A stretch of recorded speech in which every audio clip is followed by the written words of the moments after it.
So 6 months almost ఇంట్లోనే ఉండి రోజు పాపని పొద్దున్నుంచి రాత్రి వరకు అంటే తనతోటి టైం స్పెండ్ చేసి ఇంట్లో వాళ్ళతోటే ఉండి అసలు ఒకప్పుడు నా కంటెంట్ యూట్యూబ్లో కానీ ఇన్స్టాగ్రామ్లో కానీ చాలా టెక్నికల్గా సోషల్ అవేర్నెస్ షిప్పింగ్కి రిలేటెడ్ అవన్నీ ఆల్మోస్ట్ మ్యాక్సిమం పక్కన పెట్టి అవసరం ఉన్నప్పుడే ఈ సోషల్ అవేర్నెస్ వీడియోస్ పెట్టేవాడిని రియాక్ట్ అవ్వాల్సిన వాటికి.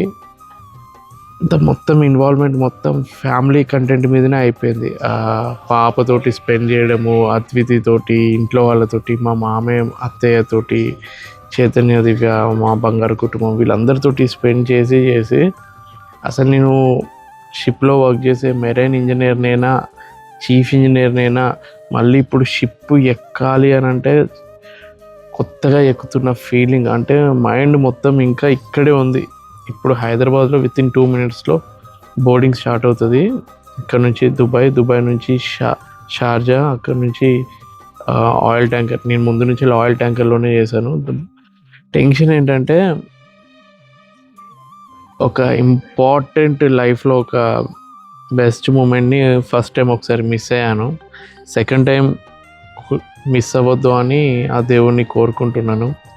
హోప్ఫుల్లీ కరెక్ట్ టైంకి 4 months మినిమం చేయాలి షిప్లో. ఆ దిగే టైంకే దేవుడి దయ వల్ల నేను ఇంటికి ఆ టైం కల్లా చేరుకోవాలని కోరుకుంటున్నాను. సో ఇన్ని రోజుల నుంచి మమ్మల్ని ఆదరిస్తున్న ప్రతి ఒక్క సబ్స్క్రైబర్స్కి చెప్పాలి అన్న ఇంటెన్షన్ తోటి ఈ లాంగ్ వీడియో మీకు ప్రజెంట్ చేస్తున్నాను. ఇక మీదట కూడా వీడియోస్ వస్తూనే ఉంటాయి. తప్పకుండా మమ్మల్ని ఇంతకుముందు ఆదరించినట్టు అలానే ఆదరించండి. ఎందుకంటే ఇప్పుడు షిప్ దిగగానే నా మైండ్ సెట్ ఎట్లా తయారవుతుంది అంటే ఇంట్లో వాళ్ళతోటి ఎంత టైం స్పెండ్ చేస్తున్నో దానికన్నా ఎక్కువ కంటెంట్ ఎట్లా తయారు చేయాలి. ఇప్పుడు నాకు మంచిగా ఇంటర్నెట్ ఉంది, ఇంట్లో వాళ్ళతోటి ఎన్నో మూమెంట్స్ క్యాప్చర్ చేయొచ్చు, ఏదైనా బయటికి వెళ్ళొచ్చు, ఇంకా యూనిక్ ఏదైనా డిఫరెంట్ ట్రై చేద్దామా, కామెడీ కాన్సెప్ట్స్. మా మామయ్యతో అయితే ఈసారి ఎంత బాగా చేశానంటే కామెడీ కాన్సెప్ట్స్. నాట్ ఓన్లీ మామయ్యతోటి, అద్వితి కూడా చాలా, అంటే తనకి హెల్త్ అంతా సహకరించకపోయినా నాకున్న ప్యాషన్కి తను అర్థం చేసుకొని నేను చాలా తిప్పాను తను. యాక్చువల్గా అంత తిప్పొద్దు టు టెల్ ఫ్రాంక్లీ, బట్ నా కోసం కష్టపడి మంచిగా చేసింది. మా మానుషమ్మ అయితే ఇప్పటికీ అంటది, అంటే అద్వితి అప్పుడప్పుడు కోపంతో ఎప్పుడు వీడియోస్ అంటావు ఏంటి అని అద్వితి అంటూ ఉంటే అదే డైలాగ్ మా మానుషి కూడా ఎప్పుడైనా సెల్ ఫోన్ ఇట్లా పట్టుకొని వీడియో షూట్ చేస్తుంటే మళ్ళీ స్టార్ట్ చేసినావు నాన్న నువ్వు సెల్ ఫోన్ బంద్ చేయి అంటే తను ఆల్మోస్ట్ కొన్ని మూమెంట్స్ని క్యాప్చర్ చేయనీయలేదు. తనకు అర్థమైపోతుంది. సో తనకి ఇబ్బంది ఉన్నప్పుడు క్యాప్చర్ చేయలేదు, తను ఓకే అన్నప్పుడు మాత్రం చాలా వీడియోస్ క్యాప్చర్ చేశాను. ఇక మీదట రాజ్ అద్వితి ఫ్యామిలీ అని ఒక ఛానల్ ఓపెన్ చేశాను దసరా టైంకి. మెయిన్ ఇంటెన్షన్ ఏంటంటే షిప్లో మాకు ఇంటర్నెట్ అంత బాగోదు. ఇప్పుడంటే నేను మంచిగా వీడియోస్ పెడుతున్నాను, డైలీ ఎన్నంటే అన్ని వీడియోస్, బట్ అక్కడికి వెళ్తే అంత నాకు వీల్ అవ్వదు అనమాట. వర్క్ టెన్షన్ ఒకటి ప్లస్ ఇంటర్నెట్ ప్రాబ్లం ఒకటి. ఏ వీడియోస్ ఉన్నా ముందు నేను షూట్ చేసినవి మధ్యలో డైలీ పోస్ట్ అవుతూనే ఉంటాయి, షెడ్యూల్ చేశాను. అద్వితి ఇప్పుడు జరిగే రియల్ మూమెంట్స్, మానుషితోటి, ఇంకా కామెడీ కాన్సెప్ట్స్ కొన్ని ట్రై చేస్తుంది, ఇంకా లైఫ్లో ఇంపార్టెంట్ అప్డేట్స్ ఎన్నో. అవన్నీ మీరు రాజ్ అద్వితి ఫ్యామిలీ యూట్యూబ్ ఛానల్ని కూడా ఫాలో కండి, మీకు అప్డేట్స్ వస్తూ ఉంటాయి. ఇంకెన్నో చెప్పాలని ఉంది. అంటే ప్రతిసారి సెండ్ ఆఫ్ వీడియో ఎప్పుడైతే పెడతానో కొన్ని వీడియోస్లలో ఎట్లుంటుందంటే మాట్లాడుతూ మొత్తం ఎమోషనల్ అయిపోతాం. బట్ ఎమోషనల్ అయ్యి ఇంట్లో వాళ్ళని బాధ పెట్టే ఉద్దేశం నాకు లేదు, వాళ్ళకి ధైర్యం చెప్పాలి. కాబట్టి నేనే మెంటల్గా చాలా స్ట్రాంగ్గా తయారవ్వాలి, ఆ దేవుడు హెల్ప్ చేయాలి అంత స్ట్రాంగ్ అవ్వడానికి. ఇప్పటికీ ఎన్నోసార్లు షిప్ ఎక్కాను, బట్ కొన్నిసార్లు ఎక్కుతుంటే ఇంట్లో వాళ్ళతో ఉన్న బాండింగ్ ఒకేసారి ఐసోలేట్ అయిపోయి అలా షిప్లో ఉండాల్సిన పరిస్థితి. ఒక్కొక్కరికి ఒక్కొక్క డ్యూటీ ఉంటుంది. మరి ఇంత బాధపడేటోడివి ఎందుకురా నీకు షిప్పింగ్ ఫీల్డ్ అని చాలామంది కామెంట్లు కూడా పెడతారు. చూడండి ఇప్పుడున్న మార్కెట్ ఎట్లుందంటే, ఏదైతే మన యూఎస్లో ట్రంప్ వచ్చినప్పటి నుంచి వెళ్ళి ఒకప్పుడు ఎంత బాగుండేది మా షిప్పింగ్ కెరియర్. మెయిన్గా ఆయిల్ ట్యాంకర్లో చేసేటోళ్ళకి మస్తు డిమాండ్ ఉండేది. ఆయిల్ అనగానే ఇప్పుడు జనాలు అందరూ భయపడుతున్నారు. ఎందుకంటే ఆ ఆయిల్ వల్ల ఎన్ని ప్రపంచంలో జియో పాలిటిక్స్లో ఎంత బీభత్సంగా ఈ రచ్చ జరుగుతుందో మీరు అందరు చూస్తూనే ఉన్నారు కదా. సో యాక్చువల్గా మంచి ఆఫర్ ఒకటి వచ్చింది, అది ఈ జియో పాలిటిక్స్ వల్ల జాయిన్ అవ్వలేకపోయినా ఒక మంచి కంపెనీలో. మళ్ళీ ఇంకా లేట్ అయిపోతే నేను అనుకున్న టైంకి మళ్ళీ ఇంటికి రావాలి కాబట్టి ఈసారి దుబాయ్ నుంచి ఒక షిప్ జాయిన్ అవుతున్నాను యాజ్ ఎ చీఫ్ ఇంజనీర్. మీ అందరికి ఒకటే చెప్తున్నాను, హ్యాపీగా ఉండండి, అనవసరమైన టెన్షన్స్ తీసుకోకండి. నేనే ఒక స్టేజ్లో ఎలా వెళ్ళానంటే, ఇప్పుడు మీ అందరికీ ప్రాక్టికల్గా చెప్పడానికి ఎగ్జాంపుల్ చెప్తున్నాను. ఒకసారి నాకు డిసెంబర్ ఎండింగ్లో షిప్ ఒకటి జాయిన్ అవ్వాలి అని ఫ్లైట్ టికెట్ కూడా వాళ్ళు ఇచ్చిండు. సో మా అత్తయ్య వాళ్ళ ఇంట్లో ఉన్న టైంకి సడన్గా ఫ్లైట్ టికెట్ అవన్నీ వాళ్ళు అరేంజ్ చేసేసరికి వెంటనే బయలుదేరి అందరికీ బాయ్ బాయ్ చెప్పి నేను వచ్చిన.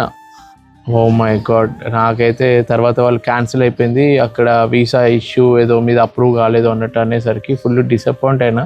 ఎంత స్ట్రెస్కి గురైనా అంటే ఈవెన్ నేను కొంచెం థెరపీ కూడా తీసుకోవాల్సి వచ్చింది, ఆ లెవెల్ ఆఫ్ స్ట్రెస్. అవన్నీ బయట నేను ఎప్పుడు వీడియోస్లలో చెప్పలేదు, ఎందుకంటే అవన్నీ చెప్పి ఏం లాభం అన్న ఒక ఇంటెన్షన్ తోటి. బట్ ఇవన్నీ ఇప్పుడు ఎందుకు చెప్తున్నానంటే, ఎలాగో ఆ స్ట్రెస్ నేను అనుభవించి ఎందుకు అనవసరంగా అంత స్ట్రెస్కి లోనైనా, అది కాకపోతే ఇంకా వేరే దొరకదా. మన మీద మనకి కాన్ఫిడెన్స్ ఉంటే ఆ పైవాడు ఎప్పుడైనా కానీ నీకేది బెస్టో అది పక్కా రాసి ఉంటాడు. కాకపోతే మన ప్రయత్నం మనం మంచిగా చేయాలి. సో ఫ్రెండ్స్, మరీ ఎక్కువ మాట్లాడుతున్నా, నాకు బోర్డింగ్ కూడా టైం అయింది. నాకు ఒకటే బాధ, ప్రతిసారి షిప్ ఎక్కుతున్నప్పుడు అమ్మ నాన్న అత్తయ్య మామయ్య వాళ్ళందరూ పెద్దోళ్ళు అర్థం చేసుకుంటారు. బట్ మెయిన్ ప్రాబ్లం వచ్చేసి అద్వితి కూడా ఎంత స్ట్రాంగ్ అంటే, ఆల్రెడీ ఒకసారి ఒక మేజర్ ఈవెంట్కి నేను మిస్ అయిపోయినా, షిప్లోనే ఉన్నా. ఈసారి కూడా నేను మెసేజ్ పెడుతుంటే మిస్ అయ్యే ఛాన్స్ ఉంది, ఎందుకంటే 4 months నేను చేయాలి. తను స్ట్రాంగ్గా రిప్లై ఇస్తుంది, ఏం కాదు, ఇంతకుముందు మానేసి ఉన్నప్పుడు నేను ధైర్యంగా